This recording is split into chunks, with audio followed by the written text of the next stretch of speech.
What up, everybody? Thank you for waiting. Yeah, as I launched the live, I all of a sudden realized that there's a couple of things I forgot to do before the night ends. So thank you for the patience. Also, today, regardless, just so you guys know, it's not because I was later. That was always the plan today to do a pretty short one, but we'll go for what makes sense now. And then we'll continue the regular program in the next, uh, in the upcoming week. Let's place our website on the screen as always.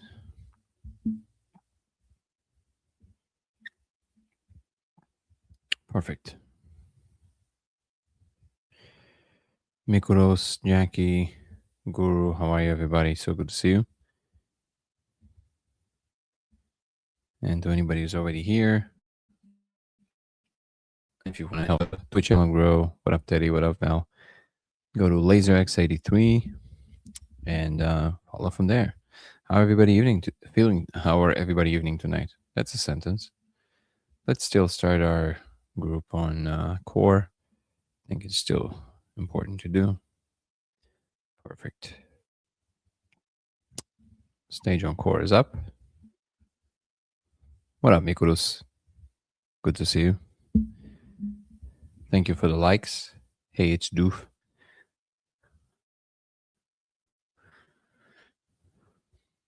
User 111. Nice. Nice. Jillian, Gladys, Guru, so good to see you, my friend. And everybody joining on Discord. Sewell, Leonard, Leond, Jorg. Is it Jorg or Jorg? That's is it Swedish or Norwegian? I need to know my Iceland. I need to know my Nordic countries. You can tell me how to pronounce it correctly. Thank you for the likes. Appreciate you guys.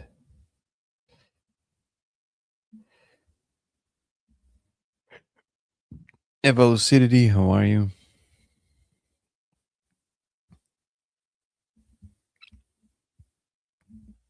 All right, so just a quick reminder to ask all the questions from the perspective of the self or the perspective of the human experience you're having, who you are, why do you care, and all that good stuff.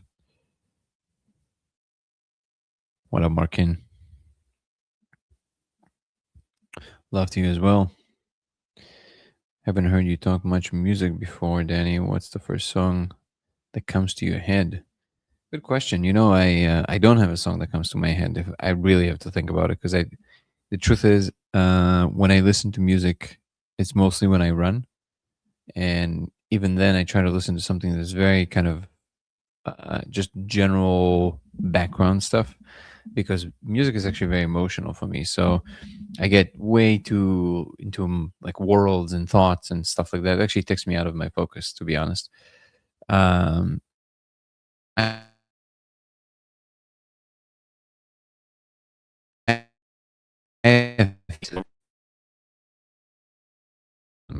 because just takes my focus way too much. I do enjoy music, but sometimes it really varies all the way from, like, it goes as far as from gangster rap to classical music. It depends on the mood. I love trance. I love electronic music. I love light. I like sophisticated. It depends on my mood. Um, and I really love artists who kind of like really in their element because they represent some kind of a culture that I'm not familiar with. I really love interesting. Anyway, but yeah, usually it's like the funny thing is that even when I run, I either listen to some kind of epic uh, world's opening music, so this is like super epic music, or something super just what you would consider super basic, like some kind of a general house music. Just because I don't have to think about it, it just kind of moves your body. You know what I mean? Good question though. Never been asked before, so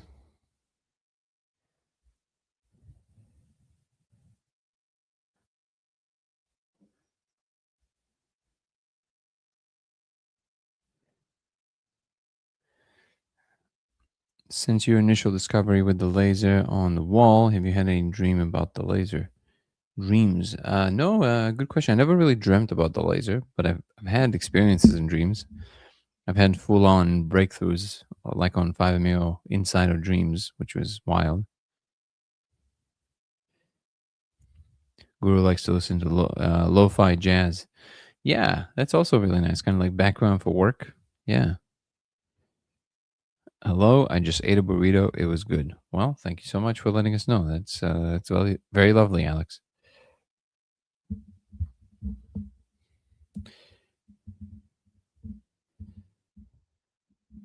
Now that there's a little bit more people, just want to encourage you to go follow our Twitch. It's LaserX83 on Twitch. And letting everybody know that today is going to be a relatively short episode.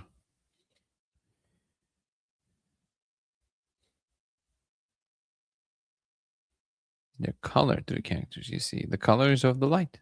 The whatever light it shines on it. Someone who has died and come back, I'd like to do this. Well, that's wild. How did you become unalived? New Yorican Jew. I mean, that's a really cool handle.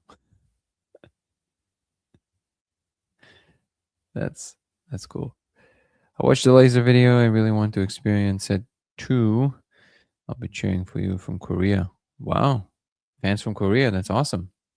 That's amazing. I feel very encouraged. We are we are influencing the world. That's wonderful. Your nervous system shut down. Same war. How did that happen? What, Guillermo? How are you, Guillermo? I can see this. Question from Mikoros. Why do probably you believe we are in the time now to start to learn the truth that we live in some form construct? Everything seems to be converging from UAP to code reality. Yeah, I think we're getting to the end of this cycle. And it's time for us to recognize what encapsulates us so we can break through it. And what it opens to, I'm not sure, but it's very clear that something is happening, right? I think everybody are feeling that either way. I became the machine the other night, and now I get it. You became the machine. That's amazing. Jay's has the tea ready. Positive vibes to you too, Markin. Turtle is in the house. Loved my podcast with Andrew Gomez. Andres, you mean? Yeah, Andres Gomez Emelson. He's amazing. He is one of my favorite thinkers by far. Everybody should watch. Everybody should watch this episode. Everybody should watch this episode. It's on my channel, Dango Thoughts on YouTube. And the last interview that I did was with Andres Gomez Emelson. Highly recommended. Great conversation. How are you, Hinish? Extreme heat. Jesus, man. Well, I'm glad you're okay. I'm glad you're here. Now going through Rogan podcast with Andrew Galmo. Yeah, that's a good one too. YouTube streaming. What? What is this? What do they want? What do they want to sell us?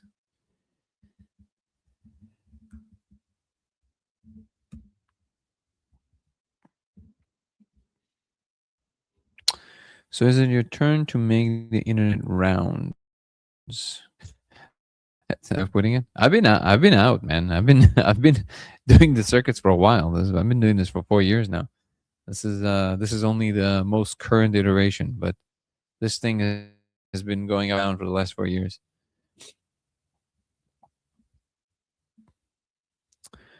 I've seen you work, and I think you'd be an excellent guide. Appreciate it. Thank you so much.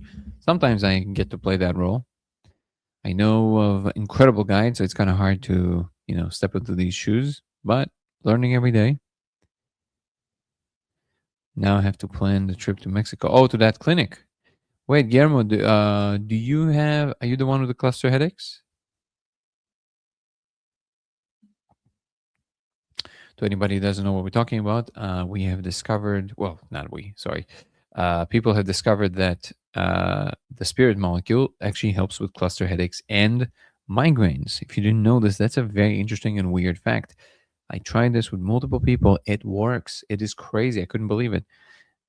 You have to smoke sub psychedelic dose, so non psychedelic at all. Like basically, you barely even feel it, and it stops migraines and cluster headaches in their tracks. Like right when they begin, they just stop them. It's crazy. So just so you guys know, if anybody knows of any people that are suffering from it, you should let them know. Lucidian, no headaches, just several experiments at home. Oh, cool. Okay. Yeah, Markin. Have you ever had similar experiences on any other psychedelics? With what, Gigi? Thank you for being with us. What you mean, like with the laser? The laser, we know that it works with other psychedelics for sure. It works with mushrooms, with all tryptamines. It works with Aya. It works with 5-MeO, which is weird. It is very weird. What about after 5 hours? What about it? Like, what is the question, Mikulus? Where's the study? No, so there's no official study yet, but it's all anecdotal evidence. But if you watch my conversation with Andres, somewhere 2/3 in, there's a portion where we talk about it. If you go to Spotify, 0 to 1 with Danny Goller from Earthbound Minds to Cosmic Citizens, just search for 0 to 1 with Danny Goller. It's the same episode, but there they put stamps of like all the stuff we're talking about. It's somewhere towards the end. There's like titles. Look for cluster headaches or something like that. And Andres told me that there's some data there in terms of this working. And I tried it with my wife's best friend and with my mother-in-law, and it worked. It worked. I couldn't believe it. It worked. So I can tell you for sure it works.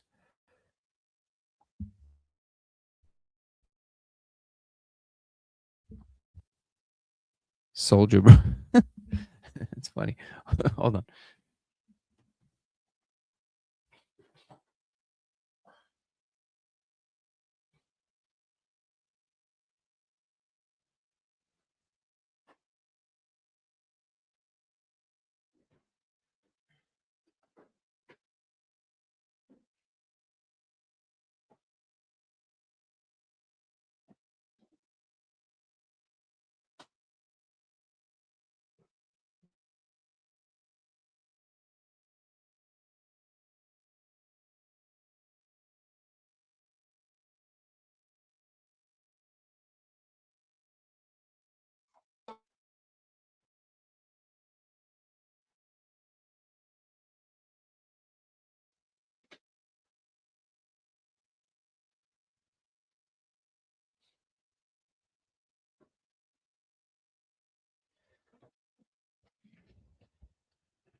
Thank you, Guru. Appreciate it. Different seeing media. Been seeing different media covering your work. So exciting. Thank you so much. In between, 11 in between. Yeah, it was. It is fun that finally mainstream is picking up on it. Very encouraging. How was the 5 hour experience different than the shorter experience? Yeah, it can go much, much higher, obviously, because you can just keep pushing it.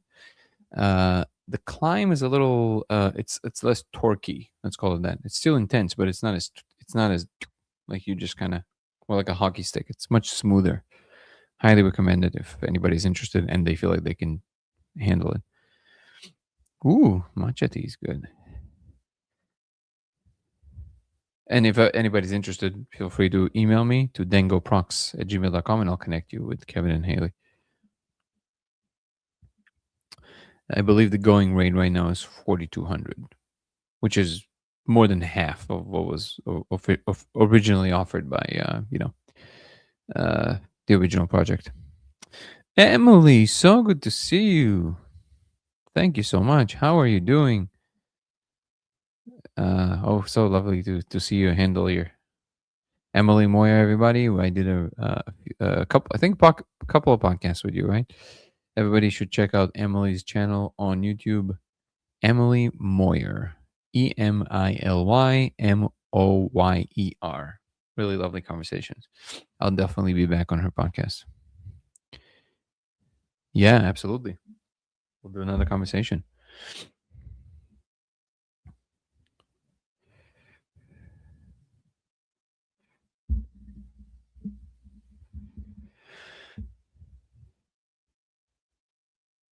Oh, completely forgot about Discord. Sorry, guys.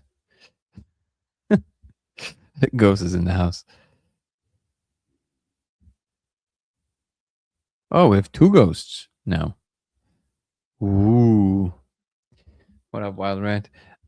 Boards of Canada is some good journey music. Became machine the other night, and now I get it. Now, sure, with the comments, Discord. Why do you think you cannot view the core with a camera?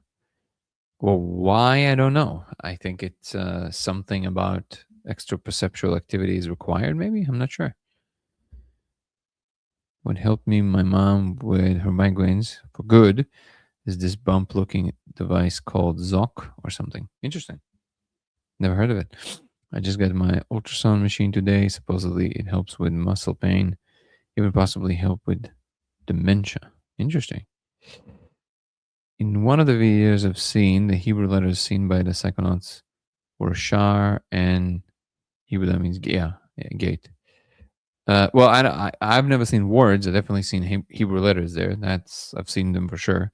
And anybody, by the way, if you guys don't know, if you're on the Discord stage, you all welcome to come on and chat. All you got to do is raise your hand in the thing, and I'll bring you up. Your mic has stopped working officially. Oh man, that sucks. Do you think it's the mic or do you think it's the system? What do you think it is?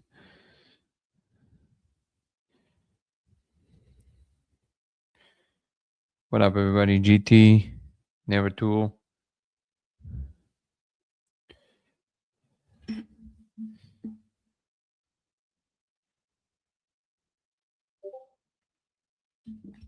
Spider Lulu, Well 82, and Leon.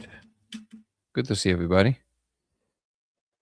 How did the spirit molecule teach you about ethics and morals? In which way? Well, the short answer is I was, like I said in the clip, I was basically propelled to these heavenly realms. I was in the Jesus land, so to speak, with angels and things like this. And the emphasis was around the ethics and morals and what they really represent in the larger scale of things. Why the way we behave, even in our day to day life, how it influences our trajectory into the future and what humanity can become. So that became very, very clear. Mic on the headset. Well, I guess we need to get you a new mic, don't we? What up, Never Tool? How much is a new mic? Let's see if we can raise enough money for a new mic for you. Anybody on YouTube that wants to donate to Ghost Mike, who's our house philosopher, put it in the chat. It will go directly to Ghost. Guillermo says, you can hear me. What can you tell us about getting information back from Trip? What is usable? How is it usable? What are the practical uses? Well, I think it really depends on the person receiving it, right? So like it's only useful as your willingness and ability to execute on. There you go. We already have a $10 donation. Thank you so much. Leon. Disconnect from Discord and come on YouTube to donate to the cause. Thank you so much, Leon. Perfect. There we go. So we already have a donation. Is there a facility I missed where people can draw the symbols they say? Facility? Wait, what do you mean by facility, Ghost? It's confusing because now we have two ghosts. Thank you so much, Leon. Donated $10, Ghost. So it's already going to you. We have another $10 by Metamorphic Mind. We're gonna get you a mic in no time. Thank you, guys. So generous. Thank you. Here you go. Today you're Gary. Awesome. If you're interested in becoming the machine, I'd love to talk sec about it. I'm curious about it. Anybody has seen it. Yeah, you can come on and chat. Like I said, just raise your hand and I'll bring you up.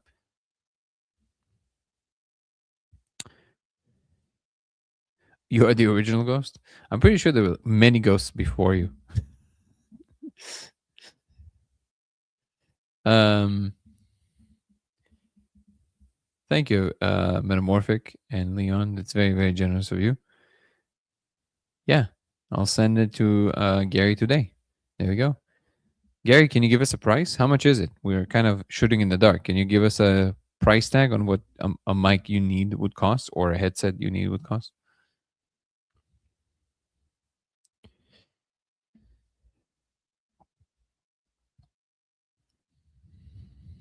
There you go. How did DMT teach? Oh, we looked at that one.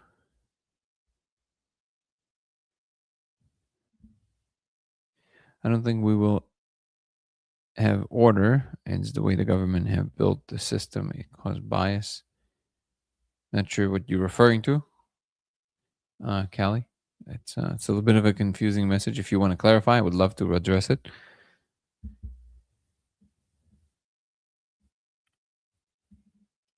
PC laptop. Yeah, if anybody else feels inclined to donate, it can be $1, it can be $5, it can be anything. It would help us to get a new mic for Ghost, who's our house philosopher. And he's a great philosopher then. It knocks people's morals and ethics off the way the system is built. Well, I see what you're pointing to, but the truth is that you have the power to fully bypass all of this just by taking the reins of your own ethics and behavior. It's really that simple. I was just telling about you to a friend while smoking a joint, and now you're on my feed. Amazing, Anon. Welcome to the chat.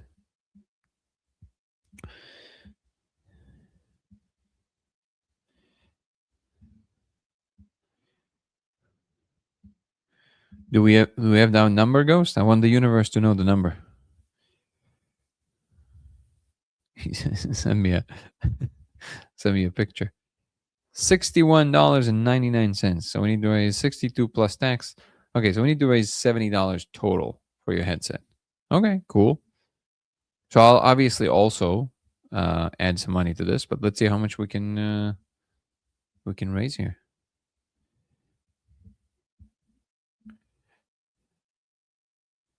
There we go. We have another $10. JJE, thank you so much. Oh, Spider Lulu donated to you. Trying to strike up a nerve, very shy voice. It's okay. We're gentle with that. We're already $30, brother. We're $40 away.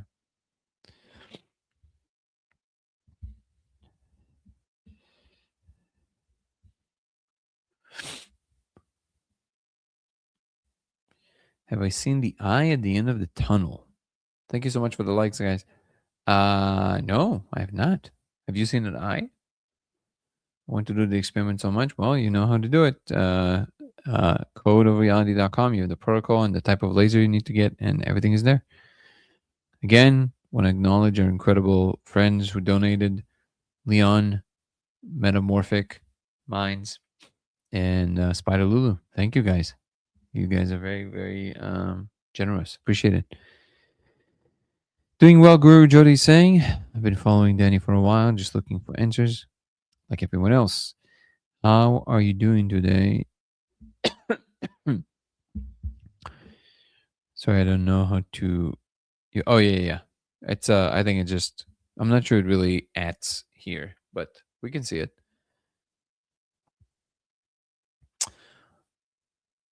I did the spirit molecule and like sunk into myself and then went through a vortex tunnel. And at the end, it was a huge eye. Awesome.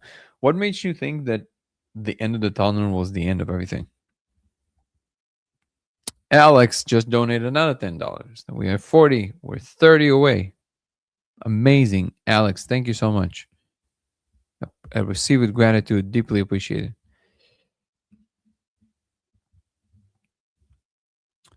Oh, there you go. What up, GT? Hey, can you hear me? Yeah, I can hear you really well. just wondering. Well, thanks for the opportunity to have a chat with you. Sure. I was just wondering, in your podcast with Andres, he was talking. It felt like he didn't get into the detail, but it felt like he was talking about certain levels or identifiable levels of a trip in on DMT. Mm-hmm. And I thought he named a few, Okay. and I was wondering whether there is a convention that has been built, where you can see how deep or how where quote unquote where you are. The way that Andres became known is this famous talk that he gave many, many years ago in Harvard, in which he outlined these levels. So if you do Andres Gomez Harvard talk, DMT levels, you will find it right away. It has over 1 million views or something on YouTube. He was a lot chubbier back then, so you might not recognize him for a second. That those are the levels that he identified according to his model, which is basically he analyzed it from a topological perspective, and he asked himself how much energy you would need for creating hyperbolic surfaces from particular topology, and then he analyzed it mathematically, and he found that the amount of DMT kind of correspond to these 7 layers or whatever number it was.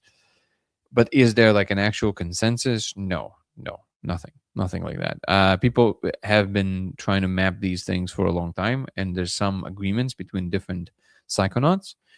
But I think we're very far away from a consensus of that kind, because I think that the rules by which these spaces operate are not very clear to us. And to some, it's not even clear if those are real spaces. I mean, to me, it's clear that they are, but not everybody agrees on this point. And they might have some ontological realities, ontological nature that we don't quite understand. Like maybe they are real in ways that we don't understand. And then it's very difficult to kind of fold it into something, because we think spatially. You know what I mean? So it's almost, we always think in terms of hierarchies. Maybe there's a nesting mechanism that isn't hierarchical at all. I don't know. It might be even.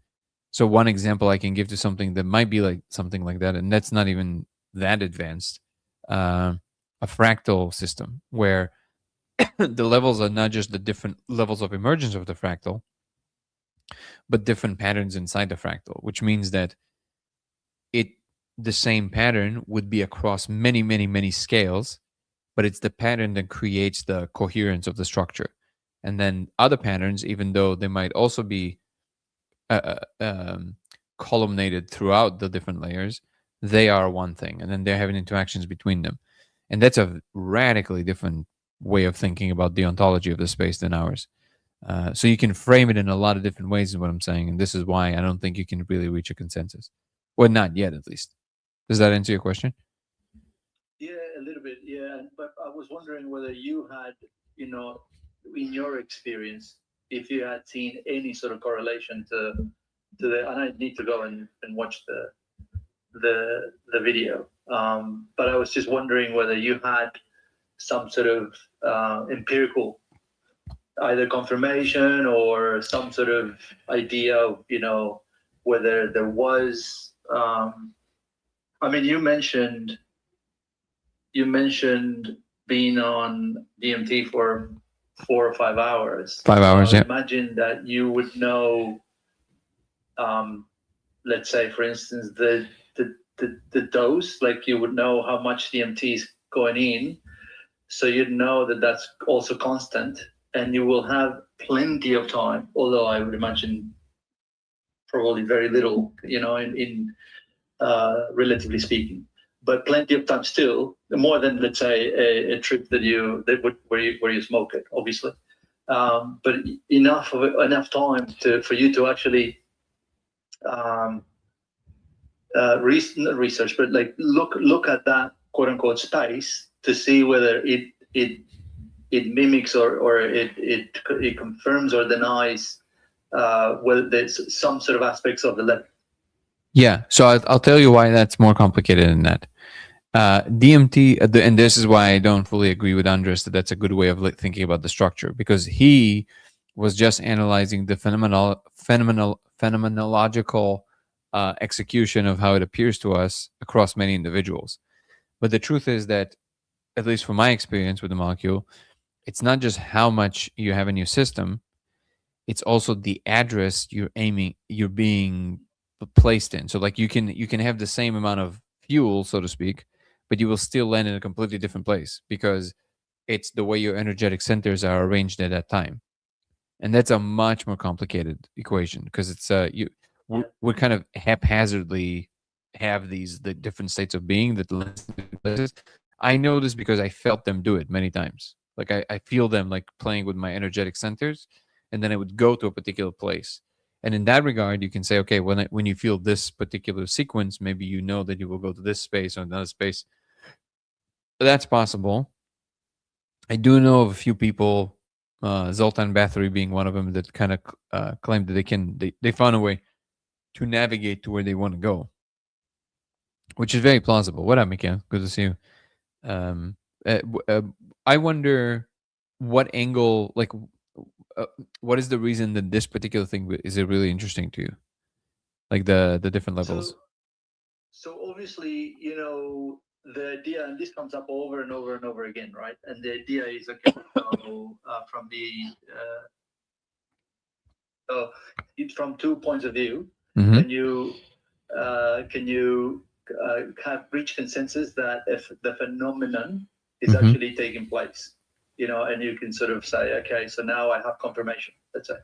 So, and it up over and over, even with the chat now, like someone was saying, you know, if you read the same letter, or if you drew the letters that you see on the same letter and things like that. And then what you were saying there took my mind to what in the Rogan podcast with Andrew, he was saying that he believes that these agents are actually in control of your experience. And I was wondering about that. And then if that's the case, then if you look at the actual physical space that they could occupy, these agents could occupy spaces that cannot perceive, but are like way beyond any means of perception. Like when you go down, say between our frame of reference and then the Planck space, there's so much in between, so many orders of magnitude of space in between. And you were talking about hierarchy before. That's the way I would consider hierarchy. There's so many magnitudes of difference between those two frames of reference that you could, it goes back to being the ant on the elephant, and you could be an inch apart and yet experience the elephant completely different and think of the elephant as a completely different entity. Sure. I don't know if that makes any. It does. But I would say so. I would say that there still should be some consensus. So just like we have, just like we have a personal perspective of reality, but we all have consensus reality. So like both you and I cannot walk through the wall, and that's consensus. That's not. It's not up for debate. Like it doesn't matter the color of the wall. Like it doesn't matter, right? So the laws of physics are consensus reality for us. And it seems that at least the laser, this is why it seems to be so striking, it is some kind of a consensus in the psychedelic space. So because it seems to be consolidating to the exact same thing. Now, of course you can say, well, how do we really know they're looking at exactly the same thing? It's true that currently you can't, but I would say that's a bit of a wiggle. Like it's a bit throwing the scent off of what the real thing, like what really matters. What really matters is that if two people, well-intentioned, critical thinkers, not like people who are just trying to being taken up for a ride, but really are interested in figure out what's going on, and both are looking, let's say you're talking about two scientists, right? And then they're both doing the protocol and they're both looking at the structure. Yes, they can't know because there's millions of characters and they're moving really fast.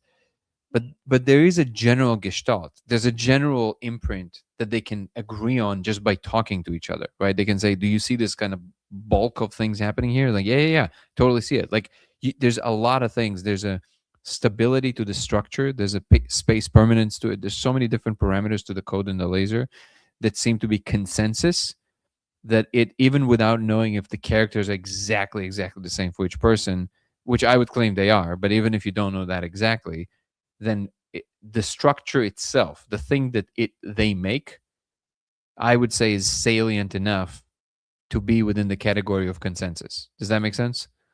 Yeah, that makes sense. And also, you are constrained by, let's say, the experiment itself, because there's no apparatus that will actually be able to measure that by definition. Okay, it's just, you know, it's not perceptible. Well, I'm not so sure. The apparatus is your. I'm not so sure. I think that with Neuralink, Okay, so you think that there might be.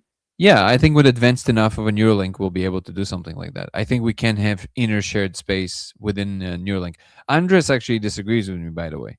Andres said that he doesn't think that's possible because he thinks of consciousness as this topological balloons, and the second there's a boundary between the balloons, no amount of technology can ever open the boundary unless you open the boundary itself. In other words, unless there's, so according to Andres, the only way to have these kind of futuristic shared inner experiences is if you already have telepathy. So like if you have telepathy, that means you open the topological boundary between the two conscious boundaries, between the two conscious units. Just like if you take a balloon, right, and you twist the balloon, and then now you have this thing in the middle. So now you technically have two balloons, right?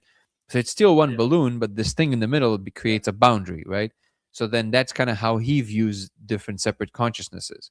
And then he says that if you already have this knot or portion of the balloon, then no amount of neural linking will ever open that knot. You actually have to open it from the source because it's right. So I don't know if I fully agree with him, but I would fully admit that Andres is light years more knowledgeable than myself, and also thought about these things way more technically and way deeper for many more years. So this needs to be acknowledged here, right? So the likelihood of him being correct is way higher. But there's something about my intuition that tells me I'm not so sure that we know enough to say this with confidence. I think that these conscious bubbles, they're still an idea right now, right? I'm very much of the mind of idealism. So like I do believe the consciousness is reality itself, and structures within the consciousness, they are the laws of physics. But I'm not sure that we know enough about the specifics of the inner workings of how this consciousness operates to say with a lot of certainty what Andres is saying. Like I'm not sure that we have enough on the table to say that. That would be my position. Or maybe it's wishful thinking. I'm not sure. I mean, but it seems to me that this is actually where it's going. So like, I think that, well, I'll tell you where this intuition comes from. This intuition comes from the fact that if I have to observe everything that's going on, what I think is happening is everything that happens in this higher space basically makes itself available in our physical space as like it's a representation of it, right? So the nature of interconnectedness made itself apparent as the internet. The internet is like a hint, like here you can have interconnected things. This is how this would look like in physical space, but this is a possibility that already exists, right? And the same goes for everything else. And I think it's just a matter of time before we'll discover how to collapse these gaps. And I do think that eventually it's kind of like where it goes, because I think advanced enough of a Neuralink apparatus would allow us to think into a shared space at least. So like we can have semi-shared qualia, maybe in the beginning through some mediation. So maybe like I'm imagining very hard problems that needs to be solved fast. Let's say, God forbid, a meteor comes right now and we didn't notice, and now there's only 3 months. Currently, if we have 3 months, that's pretty much game over. Like I don't think 3 months is enough for us to solve this, right? Maybe yes, but most likely not, or even a shorter period of time, right? But I think if we have a very advanced version of Neuralink, I can imagine a future in which you gather a lot of very smart people in a room, or they don't even have to be in a room, And instead of them like emailing to each other or exchanging ideas or speaking through these very clunky communicational channels, they can just think together into a shared space. They can think an engineering problem together, right? They can kind of view the same object in their neural links, in their mind's eye, so to speak, and they can twist and add, and they can see the other twists that are being added, and they kind of understand what the other ones are trying to do, and then they kind of add to that. And then slowly people learn how to do this better and better. And in the beginning, it will be around some kind of a problem. So there will be like we learn to do it around some kind of a physical thing we're trying to build together, right? So that's the mediator. That's the thing we're working on. Thank you so much. And then we're using it as almost like an anchor for our consciousnesses to aggregate around. But eventually, when we develop enough of that skill, I think we can drop the object in the middle. And then we just have direct like access to one another's thoughts in the same way that you would imagine actual telepathy happening. And I don't think you would need something like actual telepathy, like the way that like kind of like what is being claimed in telepathy tapes. But again, with the full admission that it might just be wishful thinking, but it seems to me like it's a logical progression of what's going on here. Also, Gary, is your mic working or? Hey, let's find out. There we go. It does. Well, hey man, we raised $40 for you, so I know you'll do good with the money. I'll send it to you regardless. Yeah, put it aside. Put it aside for a rainy day when it does break, and then you can just buy one more right away. Sounds good. Ghost, how you doing, brother? I'm here now. Amazing. And then we have the other Ghost, or the original Ghost. How you doing, man? Yeah. Hey, hi guys. Can you guys hear me okay? Yeah, you don't drive with this mask anymore, do you? Do I not what? You don't drive with the mask anymore, do you? Oh, no, this is pretty old. I know. I'm just giving you shit. Oh, no. Yeah. But I like that people can't see my face fully.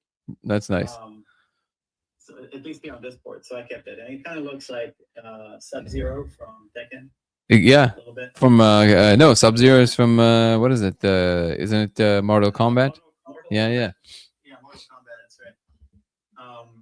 I had some thoughts about the letters because they, the resolution, if it was representing something that we could comprehend, then it would not make sense. So it has to represent something else, obviously, because it cannot embody, like if it was an apple, you cannot, it represent an apple with a single character. Oh, before you continue, hold on. Before you continue, I don't want to ignore it. Thank you so much for all the gifts on TikTok, and also Smack Daddy. I saw your comment.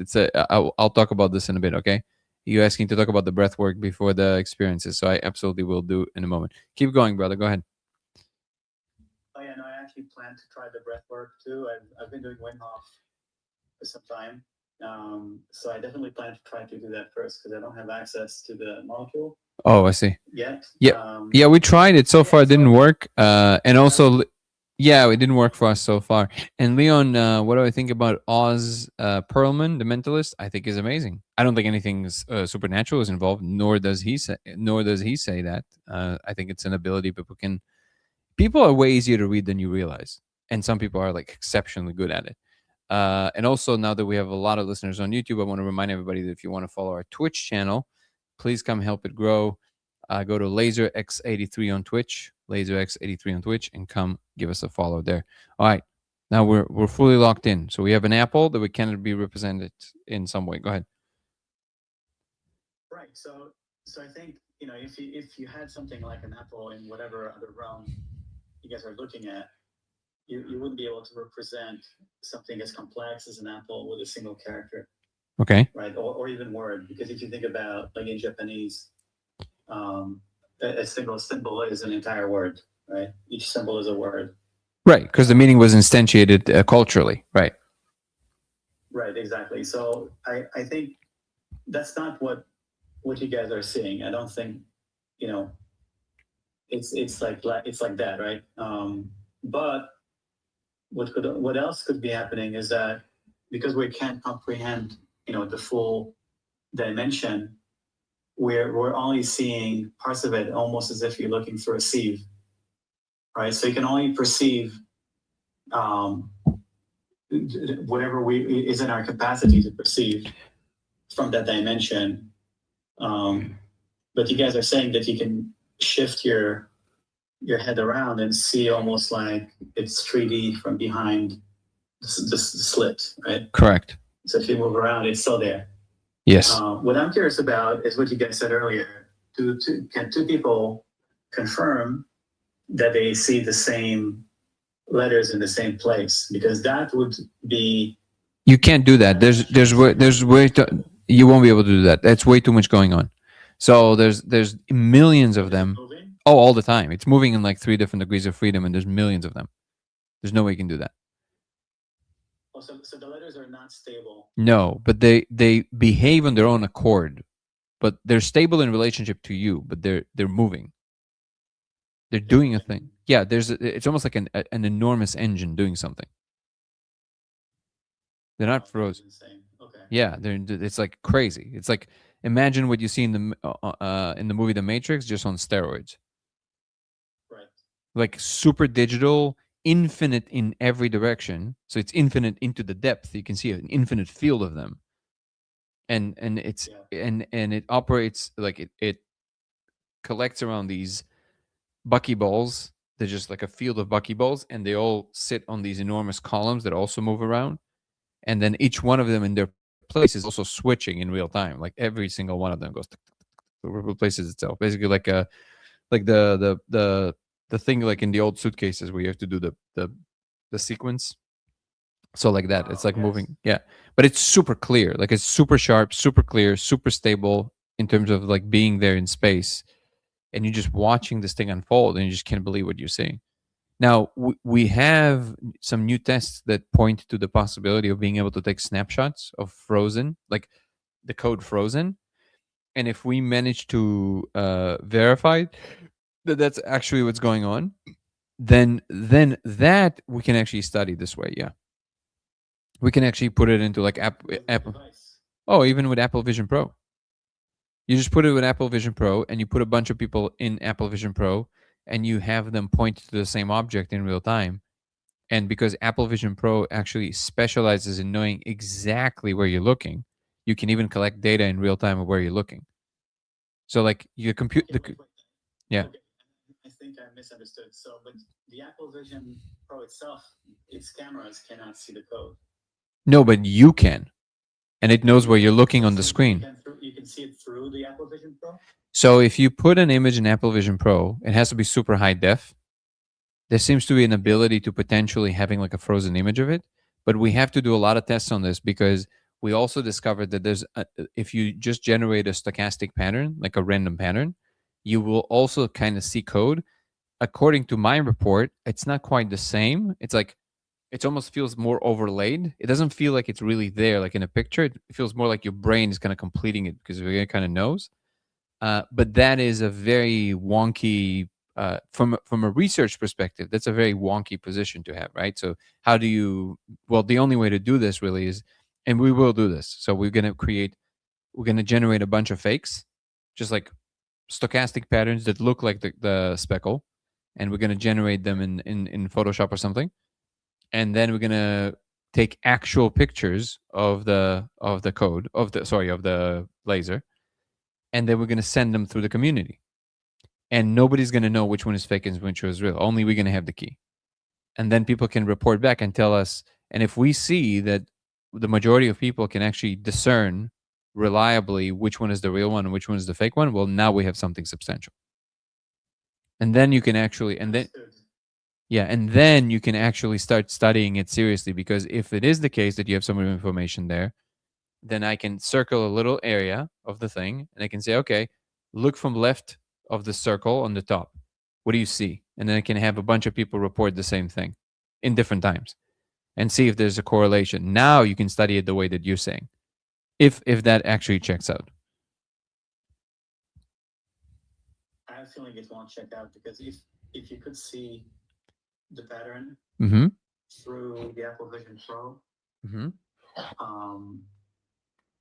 that means that, so the laser is not one stable, wave of photons.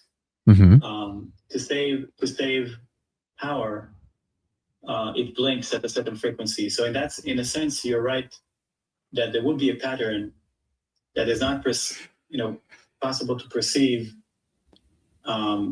with our normal eyes unless you're under the influence of something. Right? But then what the DMT might be doing is giving you the ability to see higher frequencies, and then you can see the pattern. And in that case, you could perceive something. Higher frequency of what? Of the light, or you mean just more frames per second of your perception? What do you mean? If you take No, like higher frequency of light would just be a different color. That's why I'm confused about your statement. So like you're talking about frequency of light, the frequency of pulses. Got it. So Imagine if you're no, I got it. Yeah. So I don't think that that's the discerning factor there. Now it might be a portion of it, but I think that what DMT does, it actually allows you to perceive a larger. It opens the aperture of what is available to see on the grid on which everything is made for you, so to speak. So like if you imagine a hologram, right, you have a certain depth of perception. If this is a hologram, like through the holographic principle, if this is a holodeck, then there's going to be a distance from you to the rendered material, so to speak. So there's like when the thing actually renders, when it's stable content, so to speak, it has a certain thickness, let's call it, right? And it's kept there because that's as much as required for the computation that the human brain can generate in order to perceive the whatever is being perceived. But what I think DMT is doing is it expands how much of that light field on which the holodeck is the holodeck itself, and it goes beyond the content. So it basically sees the pre-render of the content. What I think is going on is that code is literally the thing that codes for the next frame of your perception, but now your perception expands to perceive the pre-render as well. So you kind of, and that's what the light revealed. So now, if you have, even without any of this, fancy theoretical framework, just from the most simple hypothesis that maybe there's real content, like real information there, right? So if you allow for a second, maybe that's real information coming through, any photon that is bouncing off or absorbed and emitted from whatever the content is, just like from any material, right? It would be carrying information about whatever's there. It's just that the information is there, but usually the way your brain operates in general, it doesn't have that ability to see, let's call it that deeply into light. Because I think it's a different continuum of light we just don't know about. We know about frequency. We know about power of emission. We know, the frequency of emission of the laser has nothing to do with that. It's just like basically just to have less of the laser shooting, so you save energy. But what I don't think that's what determines it, because it even for your regular perception, it's already enough to create an illusion of continuity, right? So that for sure DMT isn't taking you back. It's at least taking you forward, right? So even your regular perception already has continuity. So I don't know why that would be relevant, because you already see content, right? But I think that what prevents you from seeing content is that depth of light perception, so to speak. It's like there's another continuum, another gamut of light that we don't quite know about. And it has to do, it's some continuum along what consciousness is doing, so to speak. And if you can allow for that information to actually being there, like in your theoretical model, then what is happening is that simply the information is captured in the image, but you can't see it unless you have that extra function in the brain, and then all of a sudden you can see it. Or alternatively, there might be something about the rendering of your brain itself that causes this weird language to occur when you're seeing coherent light hitting a stochastic pattern. What is still interesting there, by the way, it actually doesn't nullify the problem. What is still a mystery there is why these symbols? Why these not simple but complex symbols that are always what they are, exactly those and no other ones, and it doesn't matter what language you speak, it doesn't matter what your background, it doesn't matter who you are, it doesn't matter where you're from, it doesn't matter how you feel. Why that language? And by the way, I'm now preparing a new talk, because I was really thinking about how to talk about this in a way that people that have never done psychedelics or maybe never will understand. And this point is very hard to make, but it has to do with meaning instantiation and information carrying level. So, like, um, what I basically do is that I show people a bunch of dots. So then, if I show you a bunch of dots in a row, right, and I ask you, "Is this language?" You're going to say, "Well, no, obviously." Unless you're trying to be a smartest, it's like, well, maybe it's Morse code. No, it's just like, is this look like a language that somebody would use? Like, well, probably not. Okay. Then I do a bunch of lines. Is this language? No. Okay. So you get the picture. You keep making it more complex, right? Until you get to a point that you kind of go, maybe? I don't know. Like, but interesting. Why? So, for example, one thing that would fall into this category of this maybe language, maybe not, I would say is the Alison Gray characters. A lot of people ask me if the code in the laser looks like the Alison Gray characters. It doesn't. But I would say that the Alison Gray characters, I don't necessarily think it's a language. Because it's too blocky. So, like, in that regard, I can totally see how this maybe is the brain just kind of struggling with edge detection, and it just basically kind of consolidates new edge detection layers, right? So maybe that's that. Like, I can totally see how that's the case, right? And it kind of makes it like look like a semi language. But then you get to a point of enough complexity where clearly the meaning instantiation is so precise that postulating that it's kind of just naturally arose somehow becomes a lot less tenable.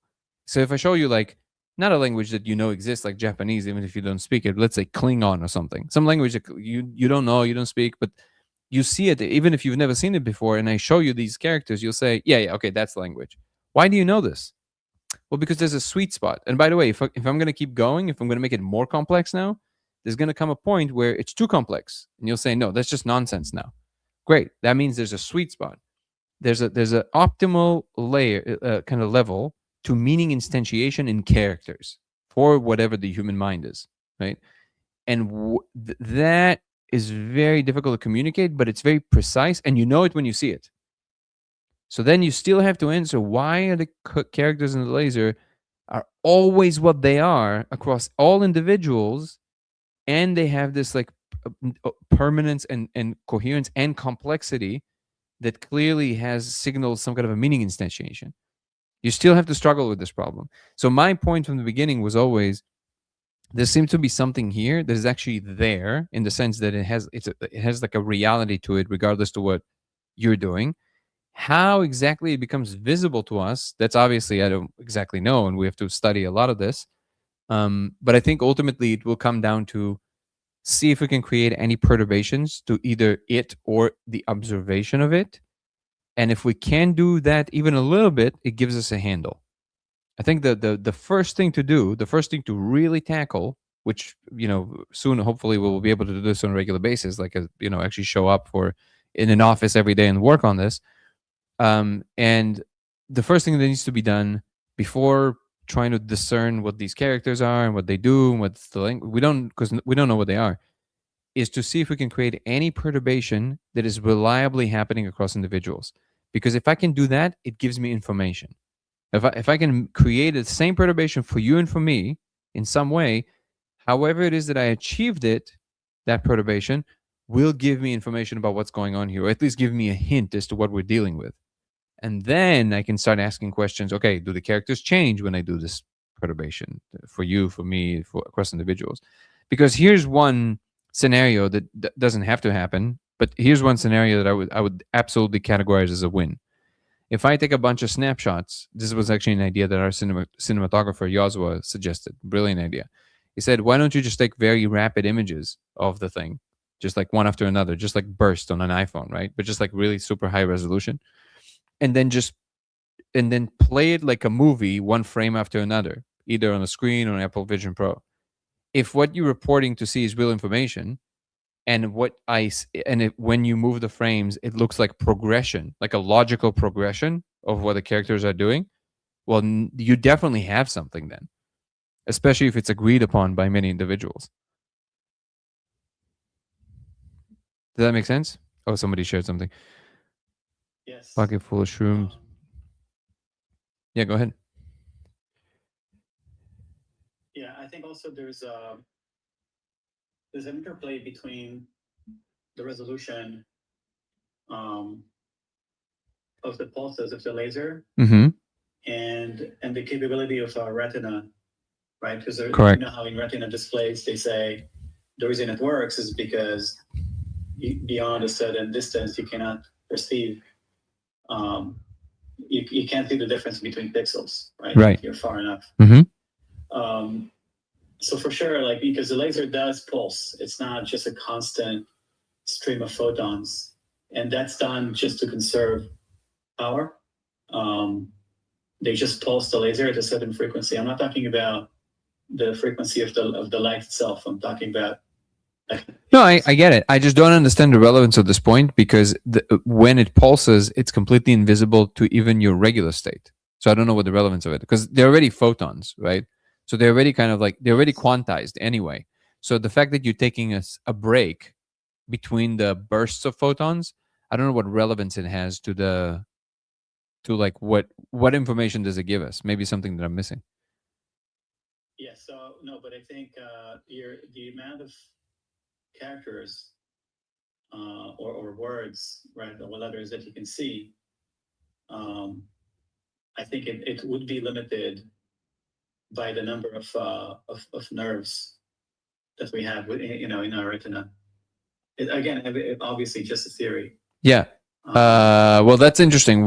But again, we are already looking from the position that we are in, which means that whatever the state is for us in terms of the way our cones are and the name of the number of neurons in the retina, that's already what it is. It's a fixed thing.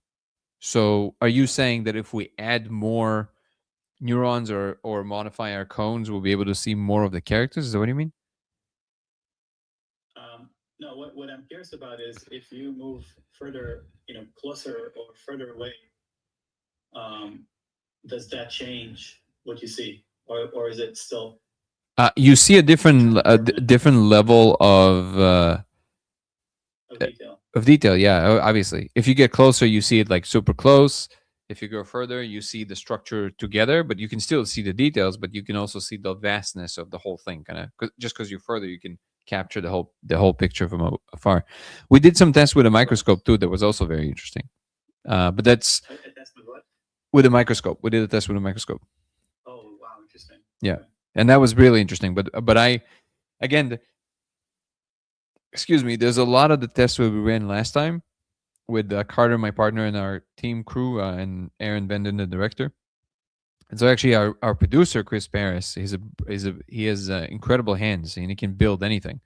And he just kind of like, we came up with, he helped us build like all kinds of things for the experiment and rotating glass, and we got a Lumbertian surface just to see if the elimination of speckle, what it does. And he also had a microscope. So we played with a bunch of things in Apple Vision Pro. And the truth is that at least with the microscope in the Apple Vision Pro, the results were very interesting, but also ambiguous in interesting ways. It's almost like it gave us things that really surprised us. So things that definitely needs a lot of verification before we declare them as truths or real understandings. Because I think we've identified something interesting with the microscope, but I have to verify that it's not just an artifact of the zooming in product. So like the fact that you're zooming in, that might be creating like some kind of an illusion of extra patterns. I don't know. We need a much more accurate microscope. Let's just put it that way. But there's definitely something that seems to be on the horizon of being ready to be understood. We just have to test this a lot. Sounds amazing. I can't wait to experience it myself. Yeah. Are you a scientist? You sound like you're thinking like a scientist or an engineer. I'm an engineer. Yeah. That's cool. What kind of an engineer are you? Yeah. I'm a software engineer. Cool. Yeah. I can hear them. Yeah. And electronics. Yeah. So think of it like this. Try and think of it like so. See, the problem with this is interesting because whenever I speak to engineers, first thing to say is I love speaking to engineers because they always say things that I actually didn't think about, and sometimes it's so cathartic because it's such a simple solution sometimes that I didn't think about. So I appreciate engineers in general. But one thing that I always offer to engineers as a token, to maybe add to the repertoire of thought, that I think for engineers, for the most part, it complicates things, so they don't usually think about it. Engineers rarely think about ontological perspectives, right? Because it's usually irrelevant. It's like, hey, here's the set of things we know that works. I'm working within the bounds of that. Great. But now if we are playing with things that are truly kind of like out there and we don't really know the ontological nature of them, at least the minimum of allowing both possibilities to be true while we're testing them is really helpful. So a lot of the approaches of engineers, which is very understandable and much healthier, of course, which is to assume that the null hypothesis is that it's not true. This is just some kind of a very sophisticated hallucination that we just simply don't understand exactly how it works, right? What I encourage engineers to do when they're thinking about this, allow yourself, just for the sake of, just for shits and giggles, allow yourself to also play with the idea, what if it is true? What would have to be true for you to be certain of that? Almost like swap the null hypothesis for a second in your brain. And then see if that allows you to come up with new ideas. Exactly how I see it. I want to clarify that the reason this is very interesting to me is that intuitively, I saw basically the entire universe is having what I would call, the holy formula. I come from a religious childhood, Judaism, yada yada. And so there's some Hebrew letters there, by the way, which is kind of wild. Yeah, keep going. I know. But what I mean is that I do come to this with an extremely open mind, especially due to other things that happened to me recently, which made me think, that this is interesting, like what's going on with me and intuition and messages, which sounds bizarre, because I'm not at all like that kind of person. But when I saw this, I was like, holy shit, this would validate an intuition I had about the structure of reality. And it's just so, it was so interesting and intriguing that I had to basically do as much research about it as possible. And I only had like one big trip in my life, with psilocybin. And I remember, again, from the analytical perspective that I always have, looking at the corners of the walls. And I said, okay, the test would be those lines that I see that seem to be connecting the horizontal wall to the ceiling. There's these black lines that are almost like weird, like structures, right? Almost like the connective barrier between soap bubbles. And I see that, and I say, okay, I remember what it looks like. I'm going to look away and look back. And if it's the same structure, then it has to be a permanent structure.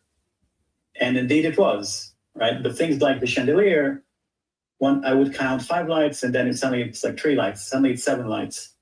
So not everything I saw was stable. Some things were stable.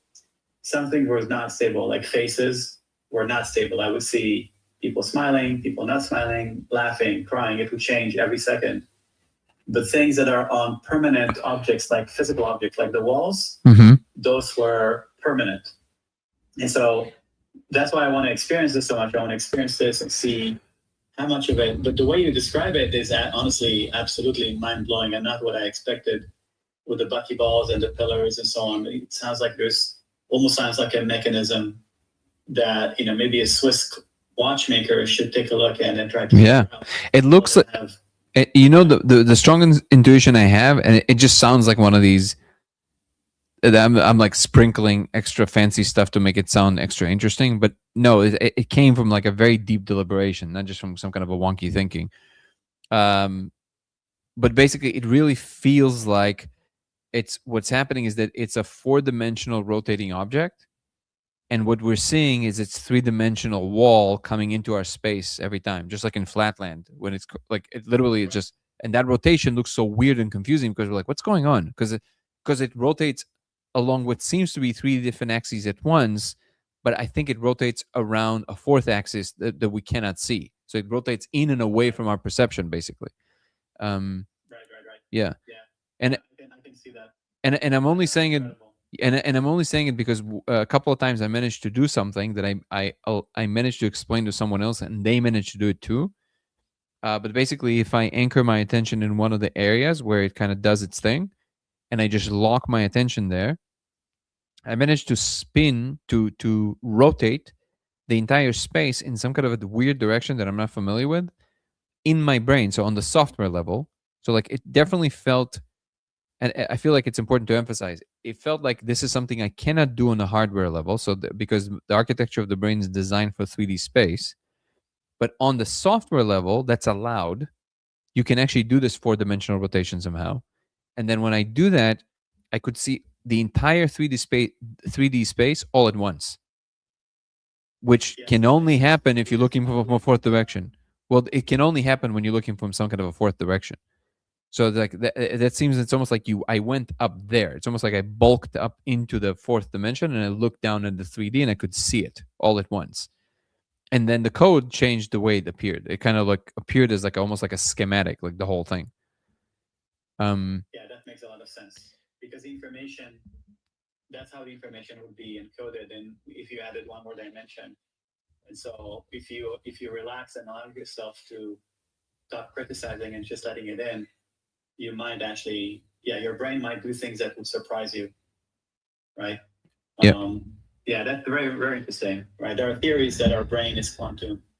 So maybe it was some training. Maybe it is training us how to look at information differently. Yeah.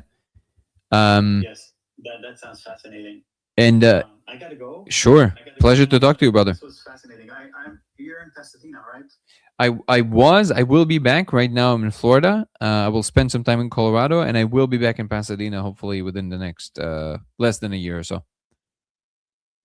Okay, great.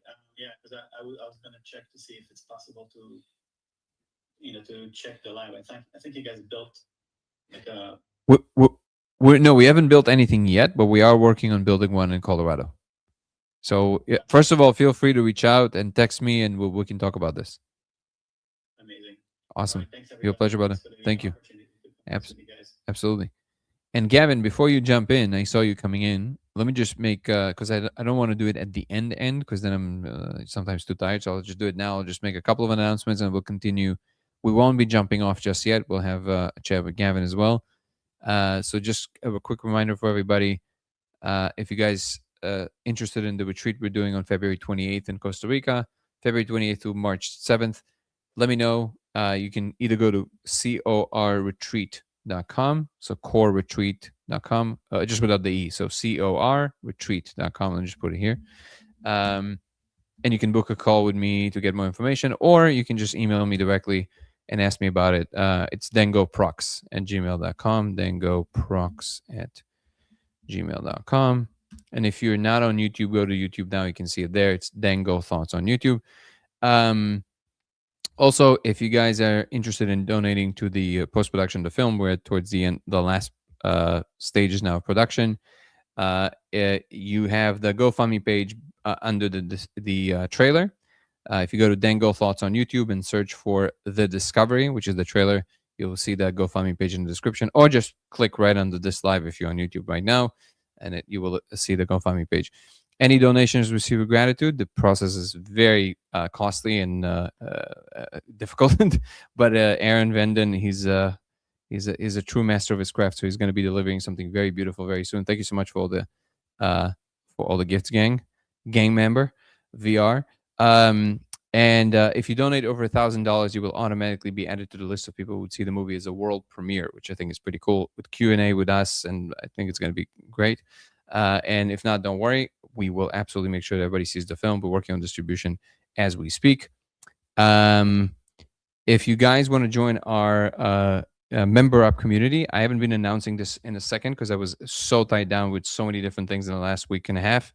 But it's all ongoing. I'm going to have the first meeting there, hopefully by next week, with Anthony, with our fascia lessons.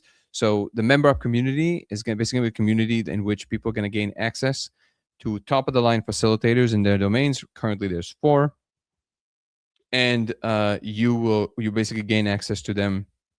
You get a call with them. There's going to be happening once or twice a month, And then beyond that is going to be added content all the time with wonderful, beautiful advice from these incredible facilitators.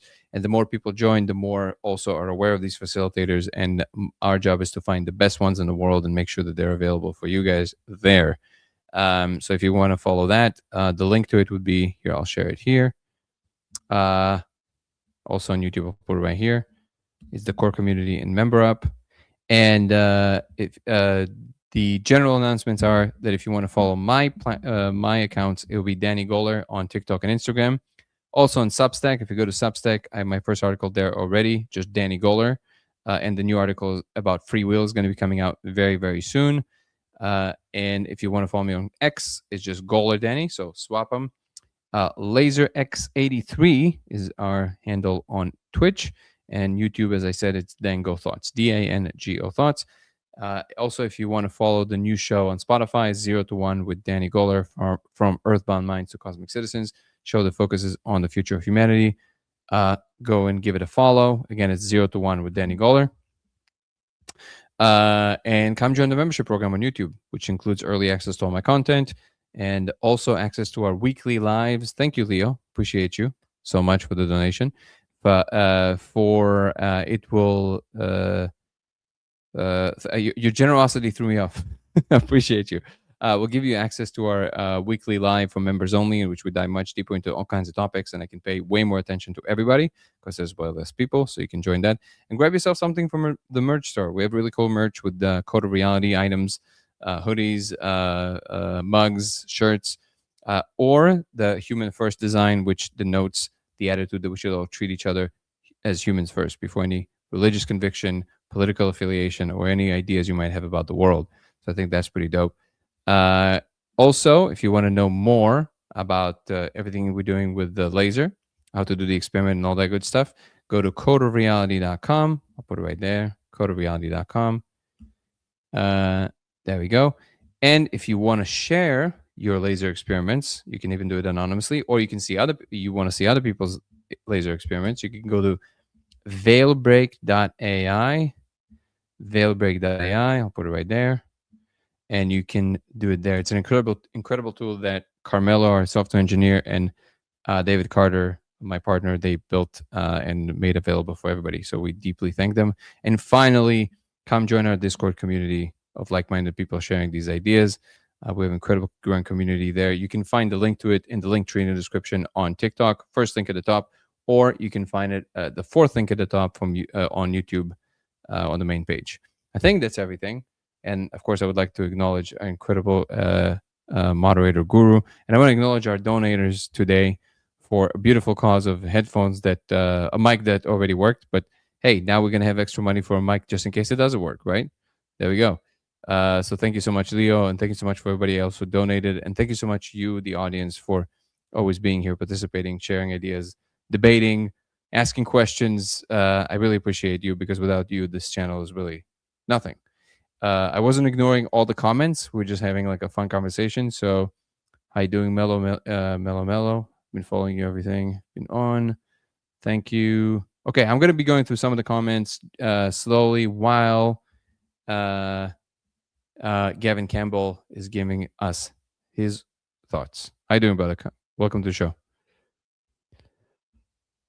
Hey, Danny. How are you? I'm not sure prepared to give my thoughts necessarily. Or, I mean, maybe a prompt in the direction, but there you go. I was something had peaked when Ghost was talking, and so I did raise my hand in that spot. Cool. Awesome. Yeah, let's talk about it. Well, I was curious. I mean, he said some incidents had occurred recently, and I just back-channeled him about it. I was like, what was that? But I did feel compelled to ask you about like the 0 to 1 thing, because I hadn't quite looked into it. And recently I saw that you had something about it, and I was curious what it was. Oh, 0 to 1 was just basically because we wanted to create a show that was more targeting just topics that have to do with the future of humanity. So kind of like the idea is what separates us, what prevents us from getting to level 1 on the Kardashev scale. And obviously, we're only using this as kind of like an exemplar of something futuristic. It's not like we imagine the exact ideas from the Kardashev scale. It's just like a kind of what is preventing us from kind of like why are we not in the future yet, kind of thing, like what's happening, right? Mhm. And my contention, and it has to do less with our intellectual prowess and more with our getting in the way of ourselves. Like there's actually at this point the work that needs to be done. We're technologically very capable, and we would actually be able to unleash way more of that if we just align our ethics, morals, and concerns, and just we need to align our intuition about what should really matter. And I think that then we would open some very interesting doors. And the truth is, if I have to be completely honest, is that at least currently in the first couple of episodes, it was very difficult to understand which episode should go where. So I kind of posted them on both. But moving forward, there will be different episodes. So like there will be episodes that will only be on 0 to 1, and some episodes will be Dango thoughts, which because they're going to be probably a little bit different or more general about just like things that I want to talk about, but they don't necessarily touch on that. So they're moving forward, they will start diverging and they will look kind of different. That's basically the idea behind the show. How do you feel about Brian Johnson? I love what he's doing. I love anybody who's pushing the envelope. Yeah. Yeah. Well, what are your thoughts on Brian Johnson?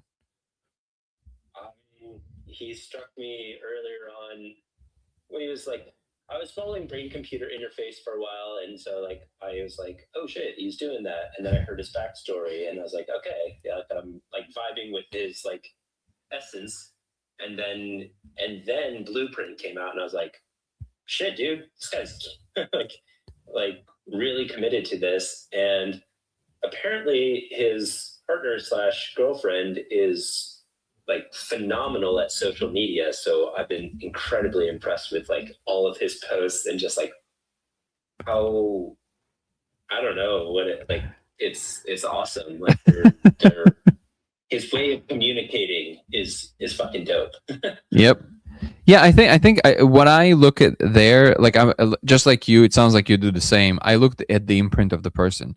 Like for example, when I just entered kind of like spirituality, for me it was actually someone very contemplative. Like, someone very like our time. Like it was not like the Buddha or some like older book.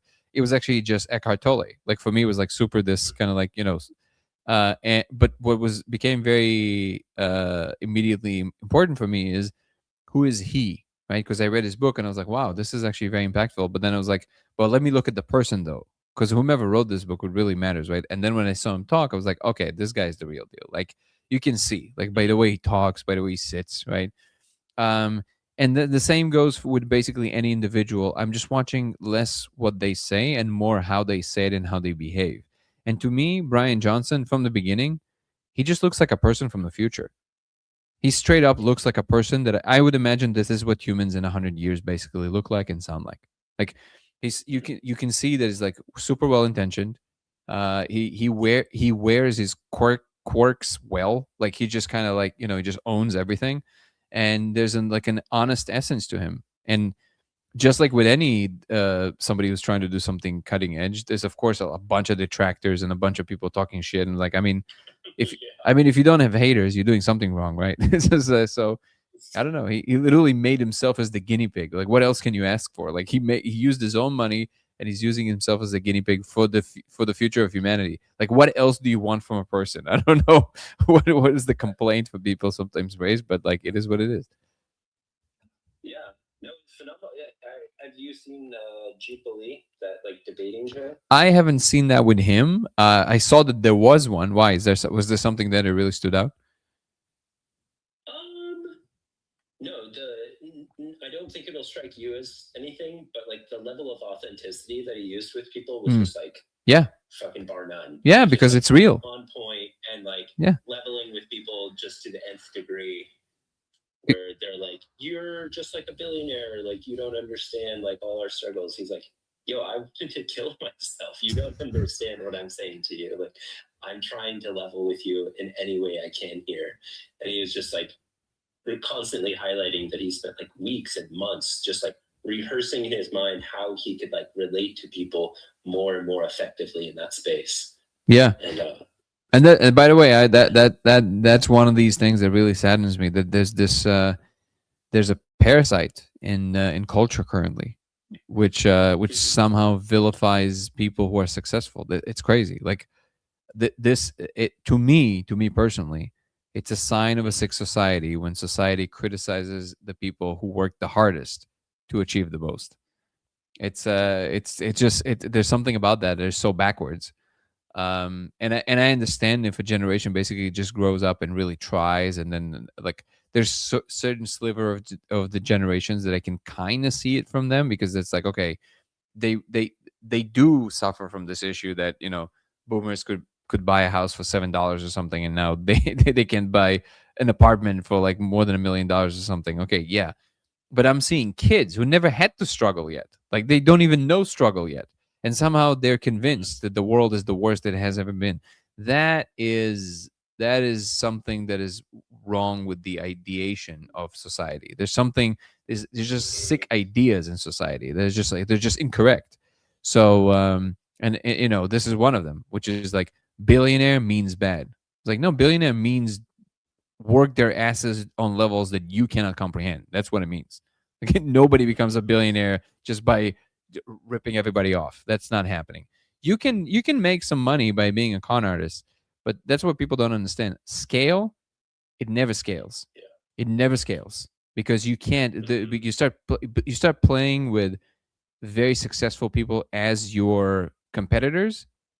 They're not going to let you get away with this shit. That's exactly the problem. That like the higher levels require you to actually have a certain, at least, work ethic or something that you bring into the table, without which you simply cannot survive over time. You will not make it. And that is something that I think needs to be re-injected into the conversation. He has, I do find in that department, he has come to terms with, like, I worked way too, like, he's kind of rescinded his like mentality that he did hold, which was grind culture and like very little sleep. And he's talking now, highlighting like, actually, if I had to do it over again, like I would live a more sane life. Oh, after the mushrooms, yeah, after the mushroom trip, yeah. That was a super interesting turn. Yeah. Yep. So, Thank you for bringing it up. That's a really great subject. Yeah, I don't know. I saw this. I realized this the other day about myself, and I don't know what it means. By the way, I'm not even saying it in comparison to anything. I just noticed that in myself, and that was an interesting observation in relationship to kind of like what a lot of people, the attitude that people seem to exhibit against, or how they relate to power currently, right? And to these things. I saw this really short clip on Instagram of. I didn't even know who this gentleman was, but you can see he's a very wealthy person, right? They have a look, right? And he was speaking, and sure enough, is a billionaire. And he was talking to this interviewer, and he was saying how he's now waiting for him to not be here to pass on the wealth. So the way they do it is that once a year they meet with the whole family and the kids and everybody else, and they go through this very intense educational period, like a week or whatever, where they explain everything from the beginning all over again, exactly how all things are aligned, where all the liquid money is, how do you get to it in case it's not there. Like he basically explains all the parameters of where their money is invested, like all that stuff. And he says, and then we pass on the wealth, and then we also educate the kids and explain to them that it's not equal, because some kids have appreciation over them, like they're 12 years older, so obviously they have more appreciation. So clearly they get to play with the bigger game, let's say. And I'm watching this, and so my realization was, as I'm listening to this, is that I have this like really like pleasant buzz in my body, and I realize I'm so enjoying the fact that somebody's enjoying this life.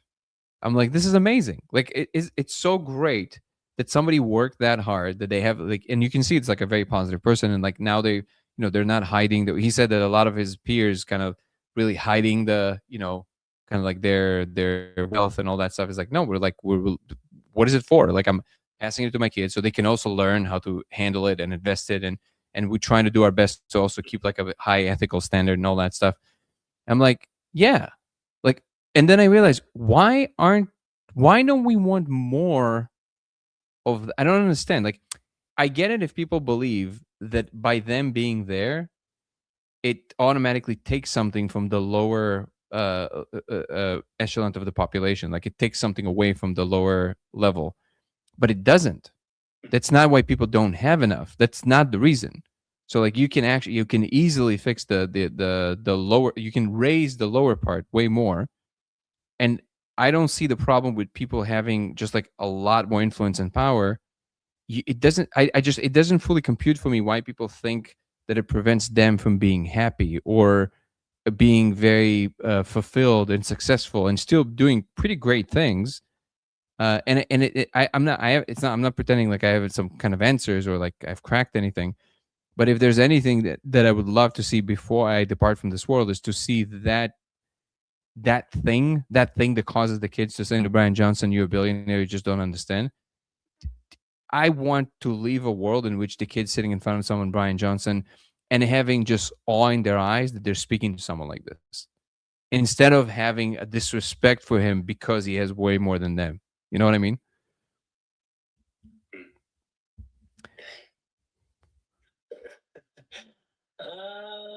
Yeah. I mean, it's not obviously it's a case by case basis. I think that there's some people who have come about things in ways that are less than desirable. And just because somebody is any way at all, there's not an intrinsic, like classification for them or something like that. So, well, it seems that people think that there is. That's my point. That seems that people think that there is.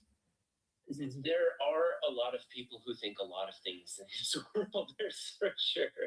Yeah, well, it seems to me to be the majority of people. I don't know. I feel like encouraging greatness is something we want to do. Like I don't know what it's. I don't think people truly understand what it takes to get to these things.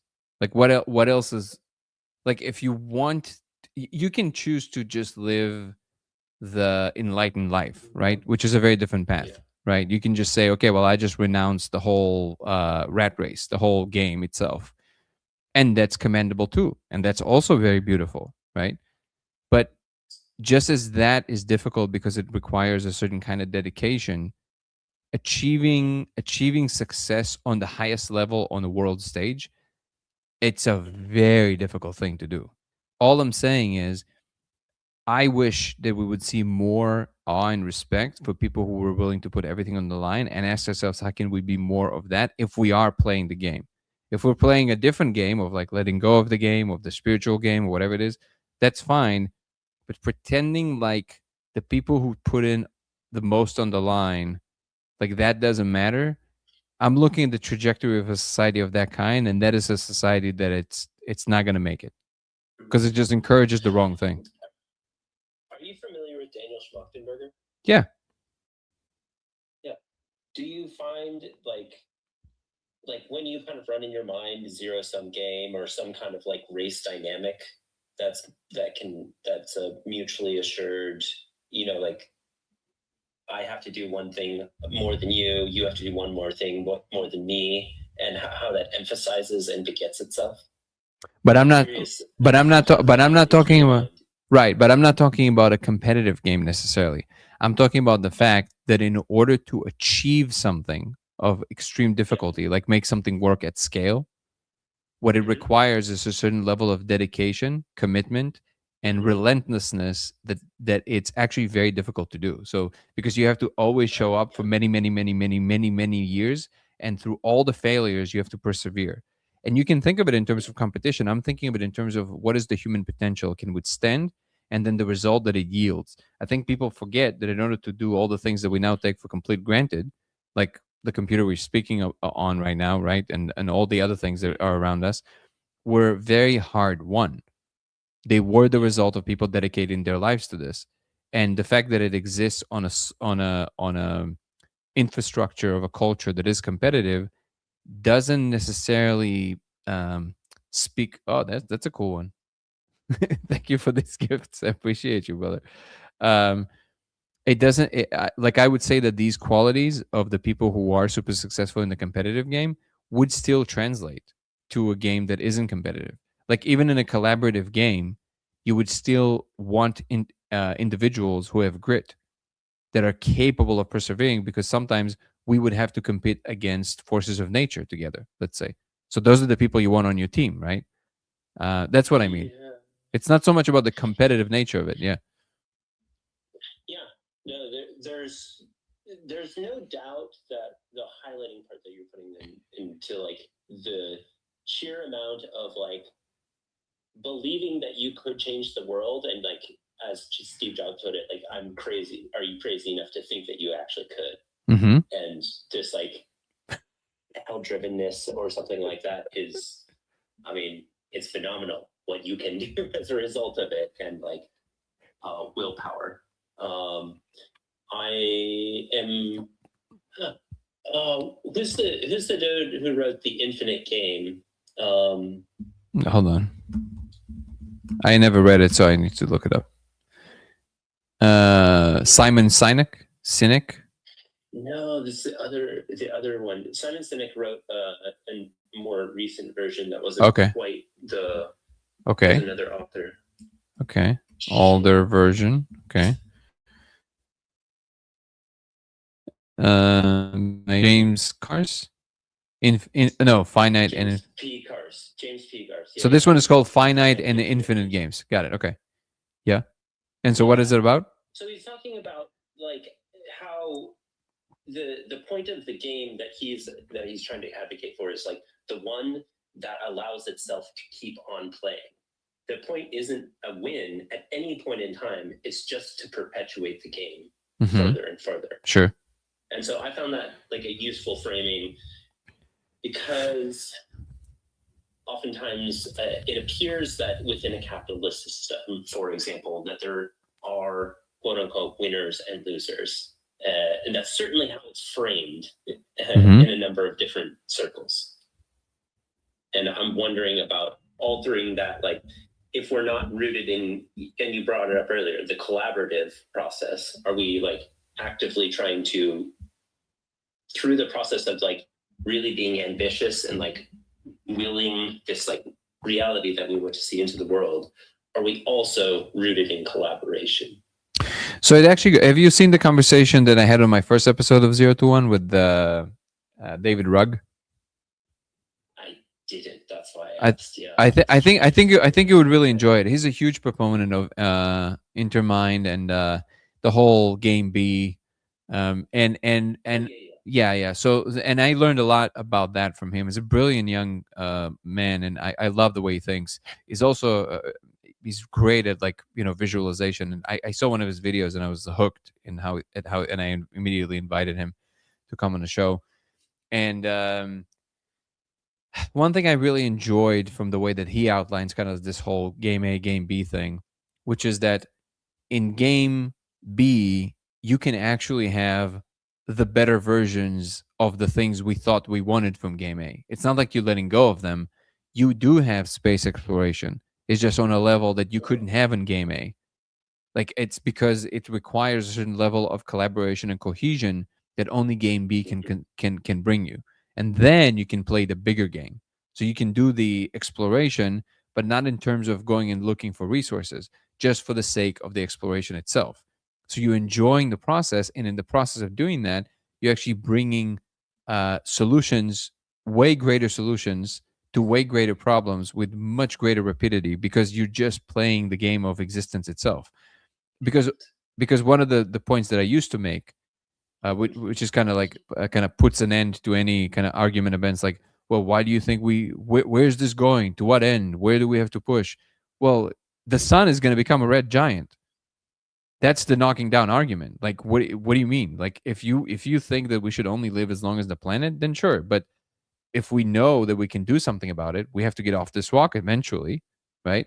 Even though it's home. Well. Asterisks on that personally. Well, no. That's exactly the point. That's not a position you can occupy, because eventually the sun will engulf the earth.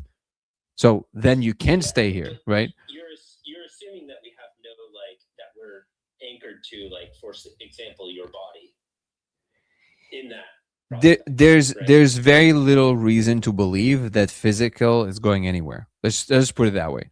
So Really?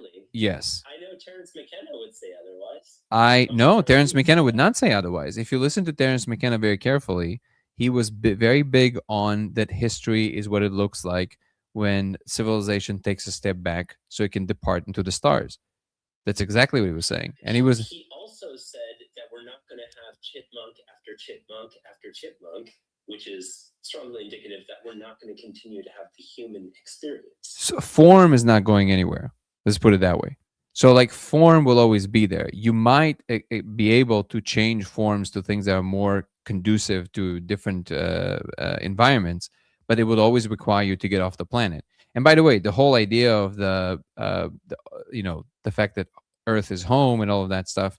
Well, yeah, sure. Eventually, you leave home. You stay at home for life. That's kind of weird, isn't it? Like you usually go and explore, right? Yeah. Yeah. Yeah. So the point that the larger point that I was making is that I used to make kind of like because I used to feel that something is being missed when people are just rah-rahing around holding hands and kumbaya too much, and then they kind of forget the fact that hey man, like the things that we're criticizing, the oil and the plastic and all that stuff, that's the thing that can actually save the entire biosphere from an asteroid right now. That's the only thing that can save it if it comes, right? So we do get a little bit more of a pass with our behavior in that regard, while at the same time we should still constantly be aware of what we can actually do to make ourselves better. What I love about David's framing, which is also much more neutral, I really love the way he kind of expresses it, which is that you don't even have to go that far. You don't need to think a billion years in the future to make that argument. You can simply make it on the basis of there's a better way to play this game and still have the entire cake. You can still have everything you wanted, which is the space exploration and the technology evolution and the personal evolution and the connection and everything, while you're playing a game of collaboration and not a game of competition. And I think is exactly right. That ultimately, if you want to build a future in which we build plans for 1,000 years, you can only do it with a species that is collaborative. You can't do it with a species that constantly tries to screw one another. It's like that's not going to work. Doesn't make any sense. I mean, No. we already saw this simply as in tit for tat. I mean, Conway's Game of Life alone. Mhm. And I mean, I'm a huge fan of like the idea of effortless power in any circumstance. So like the less amount of friction or entropy that you have in any interaction, the more you get to expend that energy on something that's like actually cool. So Yeah. absolutely with what he's described. Yeah. Yeah. All right, guys. I think it's getting this is amazing. I hope you will come more often because this was a really lovely conversation. Same goes for you, GT and Ghost, if you're still with us. Yeah, I'm. My whole home is asleep at this point. I think I need to lower my volume. I'm not gonna do all the announcements again. I will just remind you guys because we are coming kind of like to the actual dates. So if anybody, we still have a few spots left. So if anybody's interested in the retreat, you let me know. Just email me to dengoprox@gmail.com or go to coreretreat.com, which is CORretreat.com. And you can look at the information there, and you can book a call with me. We can talk about it a little bit more. The rest of the announcements are already in there. You know it. Love you all. Thank you so much for being here. Thank you so much for making this channel what it is. And I see there's way more people today, so that's awesome. Guru, thank you, my brother, for always moderating and being here for everything. Thank you, everybody who joined on Discord. Gavin, GT, Ghost, Gary, Spider Lulu, Davey, Leon, Wild Rat, Intermotional. Thank you, guys, everybody. And thank you, everybody on TikTok. And thank you, everybody on YouTube and X. Have a good night, everyone. Peace and love. Ciao. Later, night. Have a good night. Peace.